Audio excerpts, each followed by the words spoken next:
Hello everybody, welcome to episode 8 and our inaugural videocast episode. We're going to be talking about the obstacles of space travel. Very difficult space travel. And I'm your host, Dr. J. Along with Heyman.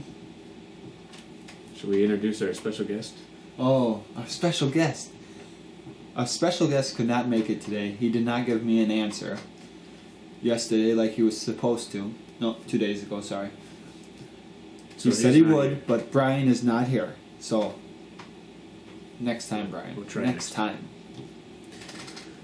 Alright, since you are all coming here to learn about space travel, we will begin talking about it. Yes. So, Our obstacles. What are our obstacles? as everybody mostly knows, traveling through space is difficult and very dangerous.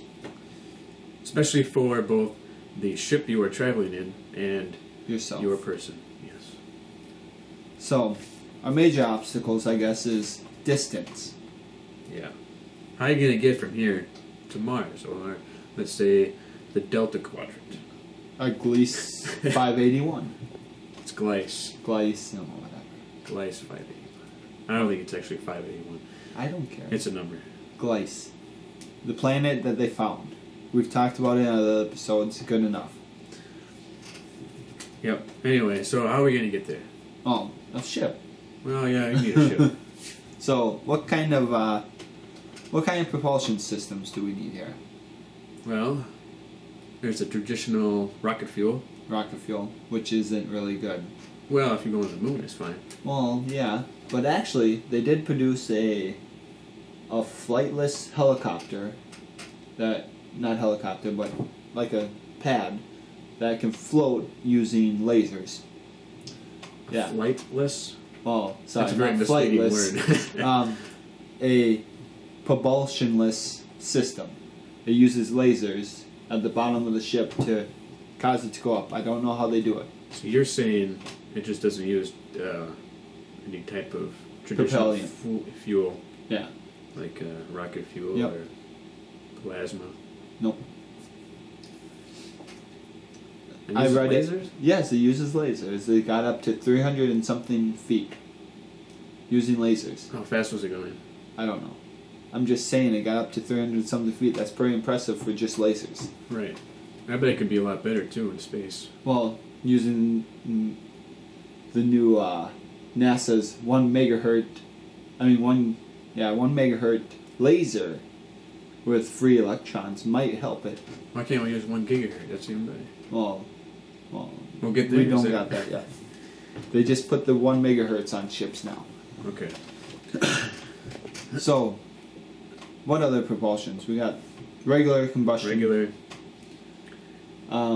You're talking about your flightless lasers. Yeah, that's flightless lasers. Yeah, that doesn't work, huh? So, let's see. Plasma. Plasma.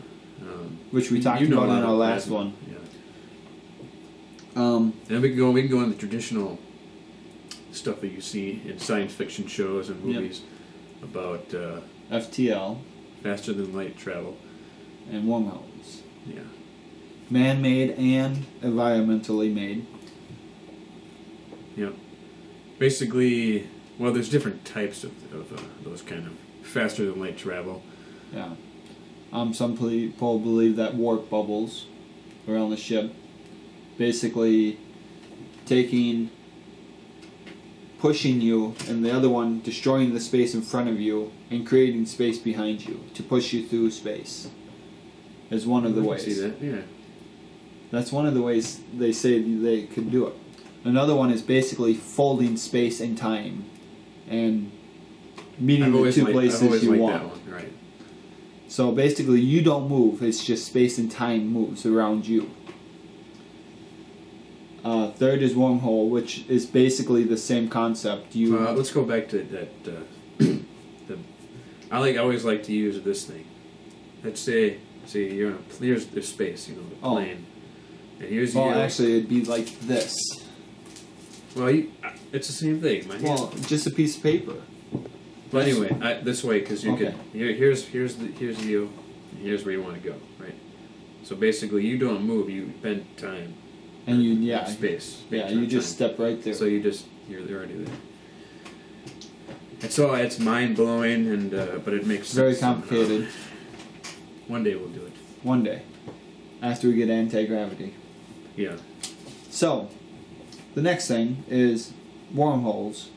Easy to open, easy to close, I guess. Well, I wouldn't say easy to open. I don't know how to open one. Not yet. So, what are the fast and light travels? Do you know any other ones? I don't think there are any more. Well, there's literally pushing yourself fast and light travel, but that's not even a concept I know. Oh, like Star Trek kind of thing? Well, Star Trek uses the warp bubble. Oh. You just don't understand it as the warp bubble, how they teach it. They don't call it the warp bubble. No, yes, they have. But well, they go, they go into warps. Yes. Okay. That's using the same techniques. I should have put two and one in together. I guess there's hyperdrives. Yeah. Which literally open a subspace door between space, and you enter through the subspace door and come out somewhere else, traveling the same speed you would be traveling. It just makes the distance shorter.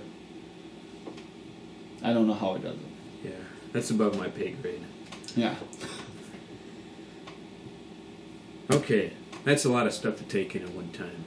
But we all know that's one of the main problems, is how you're going to get there fast, because everybody wants to get there in their own lifetime. Well, I mean, you don't want countless generations to be having to be on the ship. Right. I mean, that would be causing even more problems with the humans on the ship, not just the ship. Unforeseen consequences. Yeah, I mean, there's... Which we'll get to soon, how it affects your body. So, mind. Yeah. So the next thing is... well, we did talk about propulsion. Yeah. Those kind of go together, propulsion. And distance, I guess. So I guess the next thing is radiation. Solar radiation. Yes. Like fun stuff coming out of the sun. Gamma rays, what else is there? X-rays, they come out of there too. There was a couple other ones. What is it? We can lump it all together into solar radiation. Yeah, solar radiation. So, what's our biggest problem with solar radiation? It destroys. It really does. It likes to... likes to cause problems. Yeah. So now, we can use lead to stop it, which is mostly traditional. Yeah, but that kind of focuses on the part that could be harmful for humans too. Right. So what's another... Lead poisoning he's referring to. Yeah. So another possible thing is aluminum. They've been using aluminum for a while on our spaceships and our space stations. Yeah. Aluminum, titanium. Titanium is usually just for the structure. Engines. Oh, yeah. It was the engine part, yeah. Yeah. So, now they just came out with a new foam. It's really cool stuff. Well, it actually ain't even foam. It's called aluminum. What is that? I'm trying to think of that word. Hold on.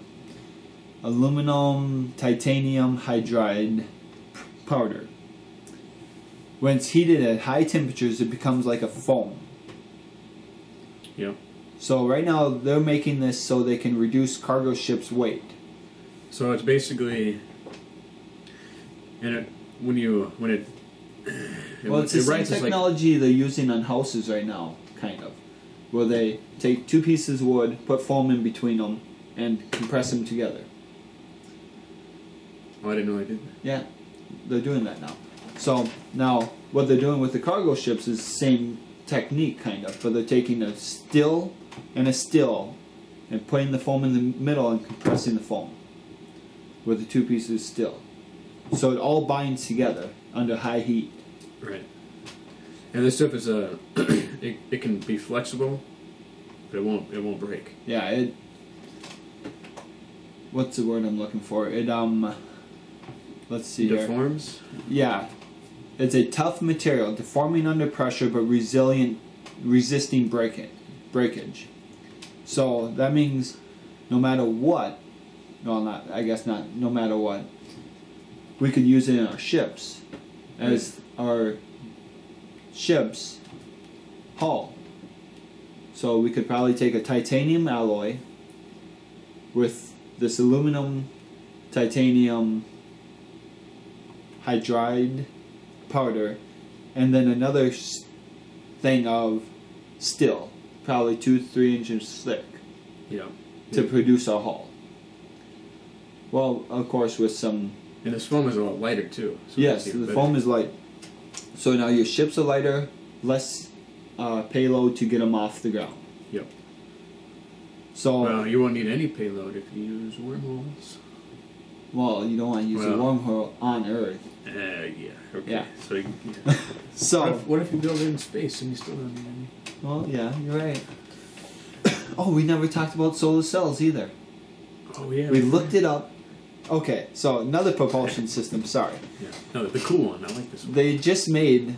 We used to have solar cells. I mean, we had solar cells. Oh, are you saying solar cells? Yes. Or sails? Sails. Sails or cells? Sails, like in the boat. Okay. The big old pieces of paper. Like a cloth. cell? Yeah. A human cell? Oh no, not cell. That's right. Cell, Sorry. sail. Okay, I can't speak worth a damn. Whoops. Exit. Mark. Nobody listening is going to care. Yeah. So. Unless Brian is watching Sail. it with his kids. SAIL. Yes. Okay. The kind that's on boats. Sailboats. Yeah, sailboats. So, the solar cells. Sails. Yeah, whatever. I can't pronounce either which one. I think they know now. Yeah. So, these cells used to be like a big blanket they'd put in front of a ship. They never used them. They've tested them once or twice. Yep. But they're too bulky, too big. Well, another company over in Europe, I guess. Yeah. Oh, no, sorry, Japanese. Is making. Well, no, it was originally a Japanese design, and then now Europe is doing their own so research. Europe is doing their own. It's thinly metallic tethers, which think of it like a willow tree or what else? So it's not exactly a blanket. No, it's like little prongs coming off. Right. Kind of like I don't know. What's a good concept for that? An umbrella without the covering. Yeah, there we like, go. Just the metal parts of the umbrella. Except a lot of them. Well, I don't know how many there are, but... Well, I suppose it would depend on what speed you want to go to. I'm guessing more is better. Yeah, most likely. There might be a limit to how many you can get per... Well, yeah, I'm sure there's a thing. So, it's a solar-powered electric gun aboard the central spaceship. See, there was a gun. I told you. Well, that's what charges it. Right. So